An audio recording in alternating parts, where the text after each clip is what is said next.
Welcome to Fear and Fiction, where the stories are strange and the fear is real.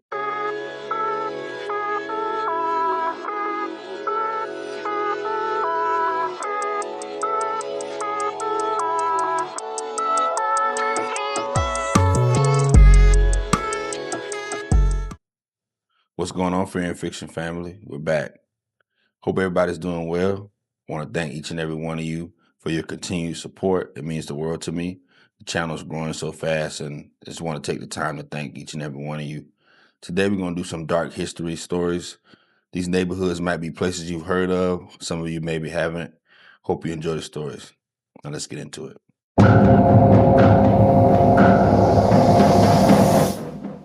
I'm only telling this because the buildings are gone now, so it doesn't matter anymore. Or that's what I keep telling myself anyway. If you're from Detroit, you know the Brewster Douglas projects. If you're not, here's all you need. It was the first public housing the federal government ever built for black folks in this country. 1935. Eleanor Roosevelt herself came and broke the ground. Diana Ross came up out of there, the Supremes. Joe Louis learned to box at the rec center right there on the property. At its peak, you had something like 10,000 people living in those towers. My grandmother raised 6 kids in there, and every one of them turned out. To her, it wasn't the projects. It was home, and she'd correct you quick if you said otherwise. I grew up in one of those towers in the 90s, the tail end of it when the place was already going. By 2008, they closed it all down. Everybody got scattered, and the towers just sat there empty for years, rotting, becoming this thing tourists took pictures of, this symbol of everything that went wrong with the city. Then in 2014, they finished tearing the last of it down. The week before the final demolition, I went back. I don't fully know why. I think I just wanted to stand in our old apartment one more time. Before it was a pile of brick, I found a way in through a gap in the fence, same kind of gap we used as kids. And I went up. The stairwell was the first thing that got me, because it smelled the same. After all those years, all that decay, it still had that exact smell, and it put me right back in 1996. I went up to our floor. Our door was hanging open, and I stood in the unit I grew up in. No power, no glass in the windows, pigeons in my old bedroom, and I'll be honest, I teared up a little. And then I heard the TV, not loud, low, the way grown folks kept it at night so it wouldn't wake the kids, coming from down the hall, from Miss Carolyn's old place. Miss Carolyn watched me and half the kids on that floor while our mamas worked. She had this little television that was always on, always low, and she'd sit by it in a house coat and tell you to come in out the hallway before something happened to you. Miss Carolyn passed when I was a teenager, and the building had no power. There was no TV in that whole tower that could turn on, but I heard it, clear. That low murmur of an old television coming from her unit, down a hall in a building that the city had cut the power to years before. I want to tell you I ran. I didn't. Something about it wasn't scary. That's the part that's hard to explain. It was familiar. It was the sound of being 8 years old and safe. So I walked toward it, and the closer I got, the more I could feel the temperature drop until I could see my own breath in the hallway in summer. I stopped in her doorway, and the room was empty, obviously. No furniture, no television, floor caved in by the window. But the sound was right there in the room with me, that low murmur, and underneath it I swear I heard a chair creak. The exact way her chair creaked, when she leaned forward to look at you, and then a voice, soft, tired, not threatening at all, told me to get on home before it got dark, just like she used to, word for word. I backed out of that doorway, and I went down those 16 flights without stopping, and I did not look back. Here's the thing I've sat with ever since. I wasn't scared of Miss Carolyn. I was scared of what it meant, because if she was still up there, watching that hallway, then she never left. None of them left. They moved 10,000 of us out of those towers, scattered us across the city and the suburbs, said the buildings were a danger and a blight and an eyesore. But the people who loved that place, who raised families in it, who made it home when the rest of the country wouldn't give them anywhere else, some of them stayed, in the only place that was ever theirs. I found out later that whole site sits on top of an older neighborhood too. Paradise Valley, they called it, the heart of Black Detroit before they bulldozed it for the projects and the freeway. So it's layers. Home built on top of home, built on top of home, and every time they tear one down, the people don't disappear. They just go quiet and wait in the brick. They tore down the last tower a few days after I was there. I drove past while they were doing it, and I thought about Miss Carolyn's television, Low in the Dark, and I wondered where a thing like that goes when the building it's haunting finally hits the ground. I hope she went somewhere good. I hope they all did. But part of me thinks they're still right there, in the empty lot, 16 floors up in the air, where her apartment used to be. TV on low, telling some kid that isn't there to come in out the hallway before something happens to him. If you ever drive down Mac and Beaubien, and you see that empty stretch of grass, slow down for a second. That was the first place this country ever built for us. People were happy there. People are still there. Just say a little something to them when you pass. They earned that much.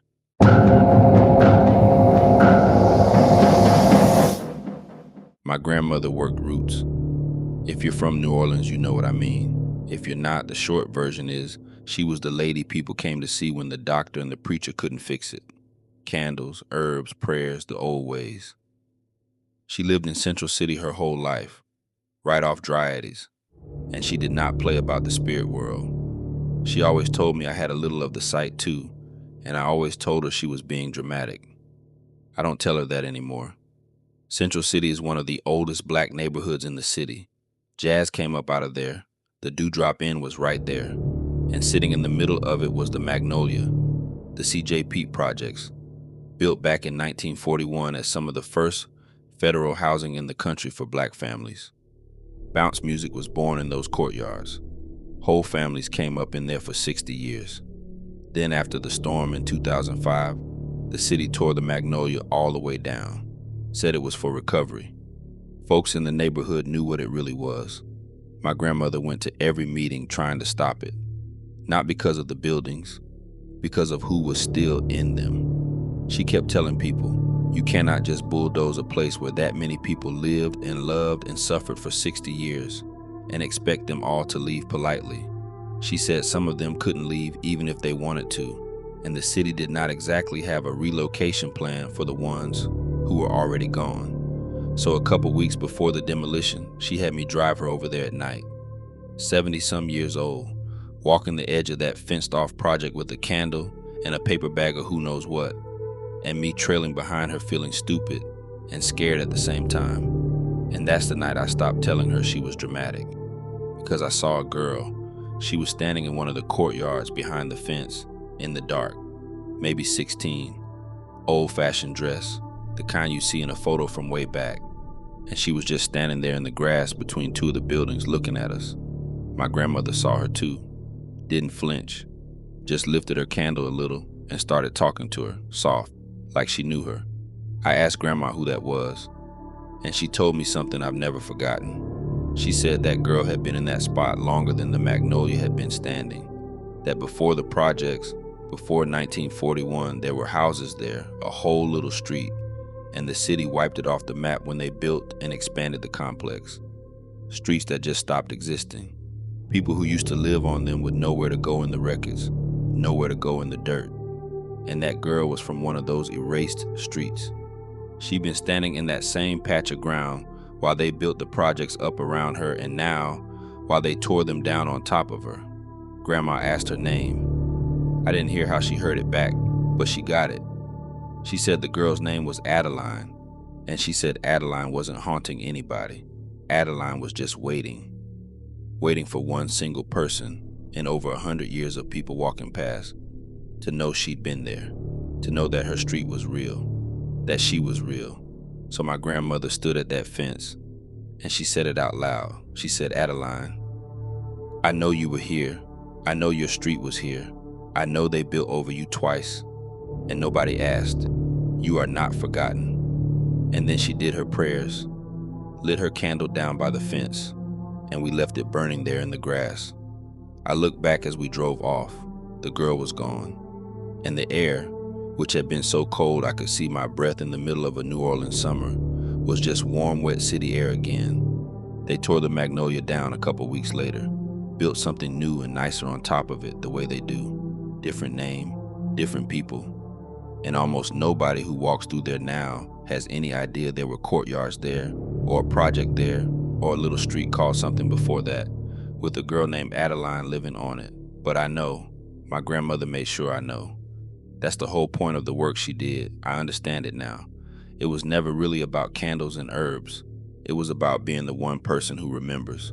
The one who says the name out loud so the departed knows somebody finally saw them.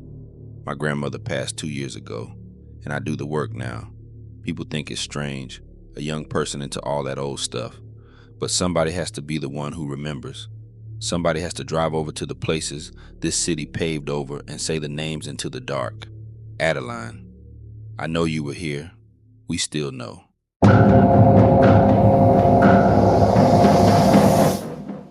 People who didn't grow up in the projects always want to make it sound like one thing.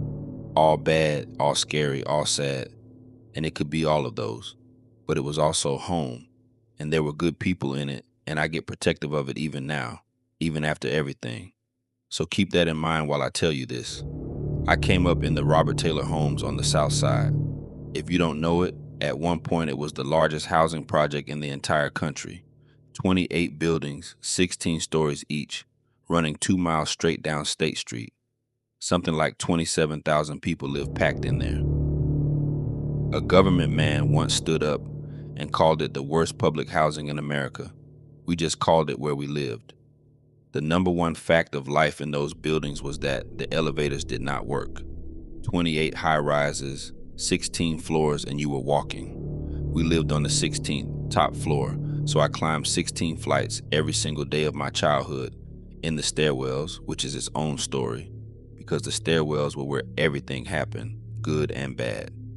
You learned to read a stairwell the way other kids learned to read a street. When the elevator did run, it was an event. You'd hear it grinding and the whole floor would perk up, so I knew that sound better than my own heartbeat, which is how I know what I'm about to tell you is real. I was maybe 14. It was late, everybody sleep, and I couldn't. So I was sitting out on the gallery, that long open-air walkway that ran past all the apartment doors on each floor.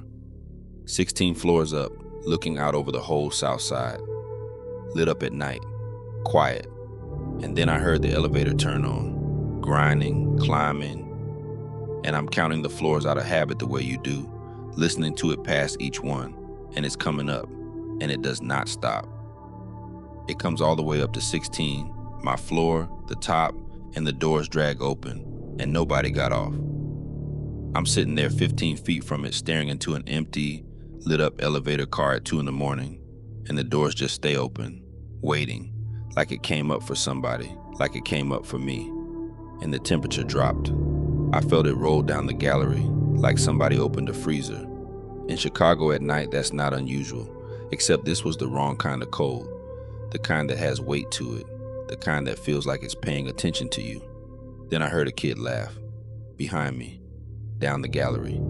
A little kid, laughing, the way they do when they're running and playing. I turned and there was nobody there. The whole gallery was empty in both directions. And the laugh came again, closer, and then the sound of small feet running, light and quick, running right past me, close enough that I felt the cold move when it went by. Running straight into that open elevator. The doors closed. The elevator went down. I counted the floors again. It went all the way to the bottom and stopped. I did not move from that spot until the sun came up. I just sat there. I told my mother in the morning, and she didn't laugh at me, which scared me more than anything.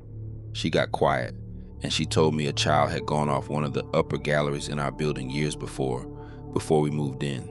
She wouldn't say more than that. But she told me sometimes, at night, people on the high floors heard a kid playing on the gallery and heard the elevator run when it shouldn't, and that I should leave it be. That the child wasn't trying to hurt anybody. The child was just still playing, still up there where home used to be. They tore the Robert Taylor homes down by 2007. Every one of those 28 towers. Moved everybody out, knocked them flat. And if you go down State Street where they stood, a lot of it is still just empty grass all these years later. They promised to build it back up and mostly never did. So now there's not even a building there, just air. And I think about that kid, 16 stories up in the empty air over an empty lot, still laughing, still running the gallery that isn't there anymore, still waiting on an elevator that got torn down with everything else. I don't go back to that stretch of State Street, but when I have to drive past it, I crack my window, even in winter, just in case a kid wants to hear a little noise from the world, just so it's not so quiet up there where our home used to be.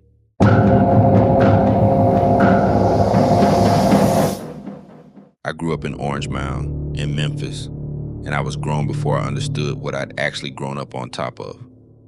If you don't know Orange Mound, you should, because it's one of the most important neighborhoods in the country, and almost nobody talks about it. It was one of the first neighborhoods in America built by black folks, for black folks.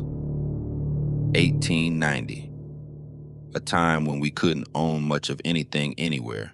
And here was this whole neighborhood of black families owning their own homes, building their own churches and schools, the shotgun houses lined up tight on those little streets.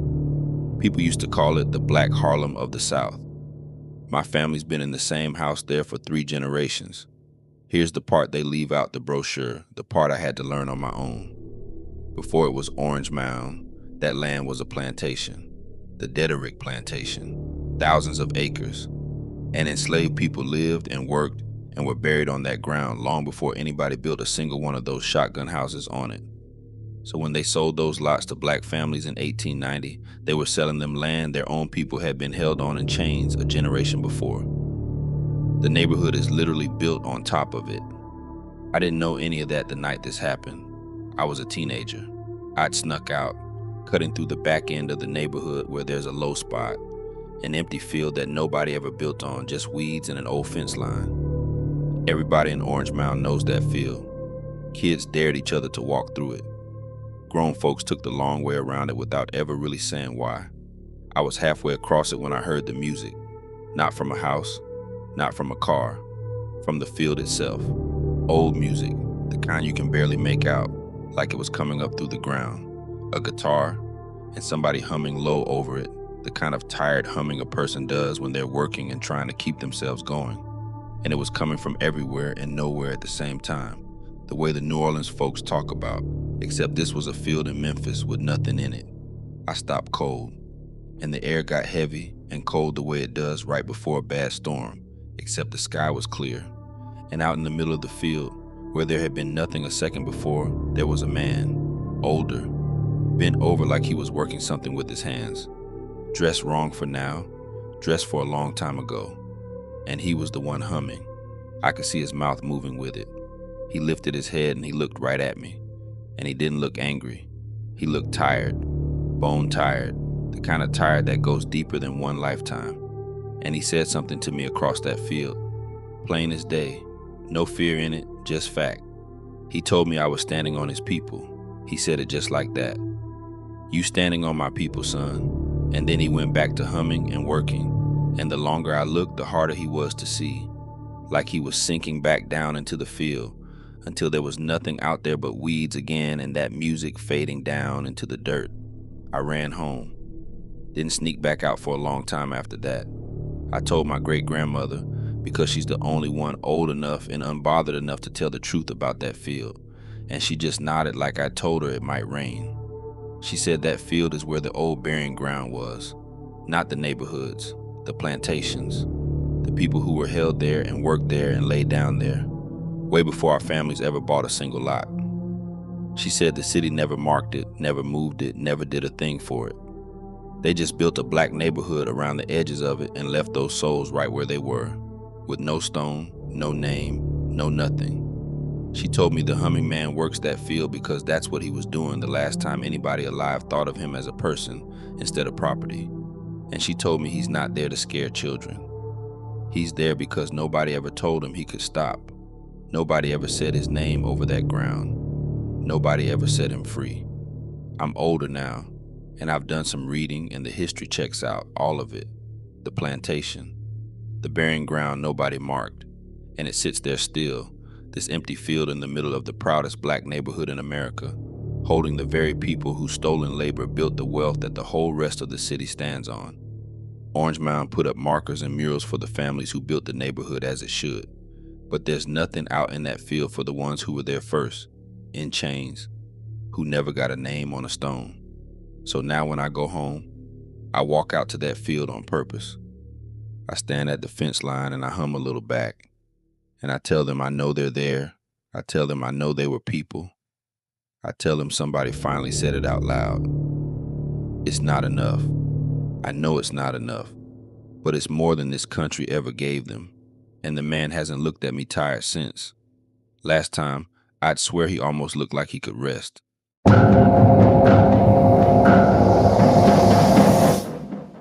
I travel for work a lot, and hotels don't register for me anymore. They all blur together. So understand I'm not somebody who gets spooked by a hotel room.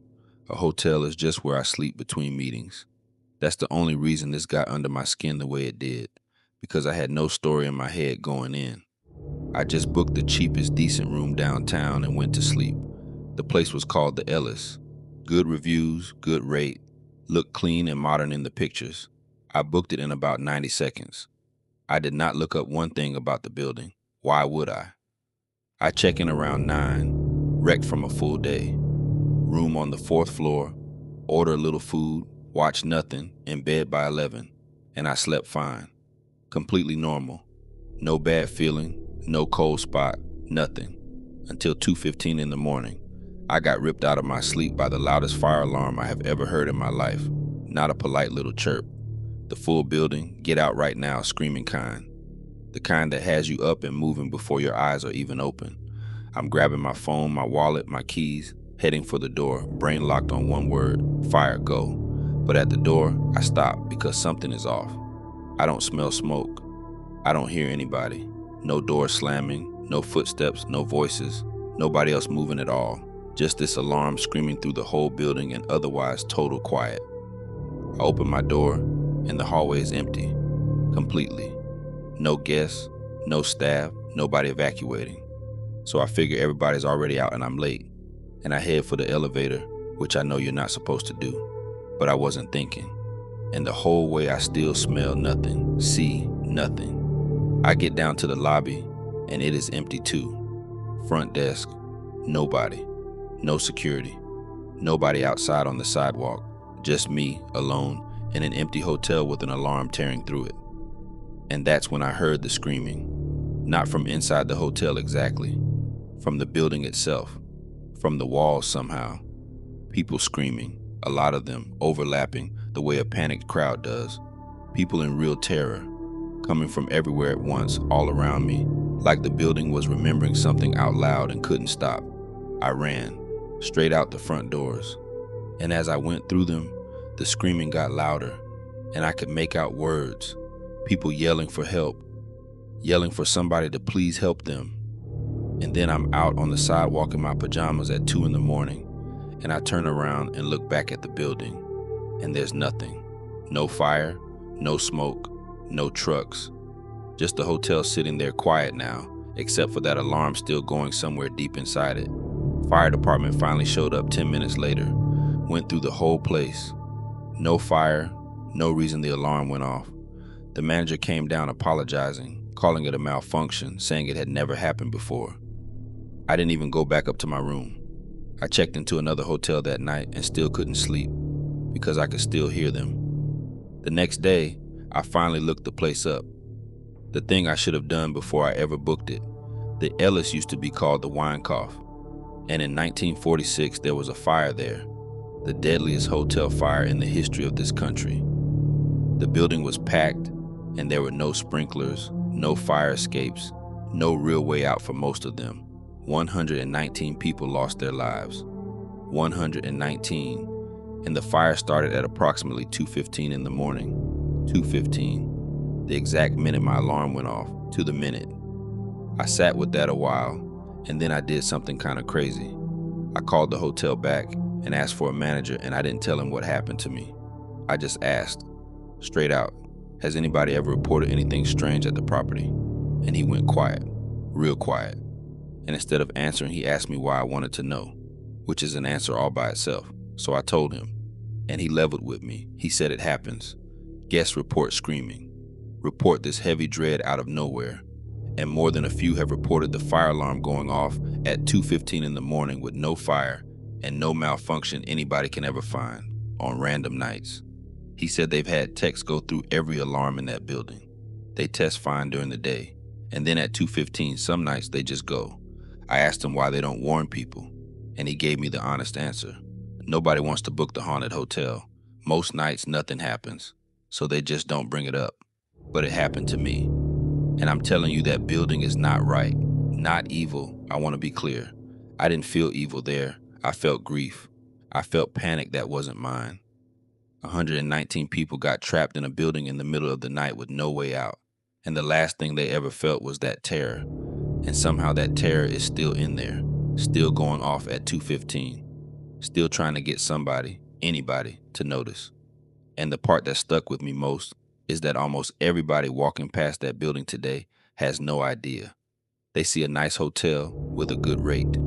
They don't know 119 people are still in there, reliving the worst minute of their lives, hoping this time somebody hears them. I won't stay there again, but I don't blame the building, and I don't even blame the ones still in it. They didn't ask to be trapped. They just never got let go. So if you ever stay there and a fire alarm goes off at 2:15 and there's no fire, try not to be scared of it. I know that's easy for me to say, but it isn't coming for you. It's 119 people who never made it out, asking one more time for somebody to notice they were there. I noticed. For whatever it's worth, all these years later, I heard you. Okay, if you made it to the end, I want to thank you very much for watching the video. Please like, share, subscribe, hype the video, get in those comments and tell me which video was your favorite. Please don't be afraid to submit stories. I'm always looking for new story ideas. So if you have time, please send some. Have a great day.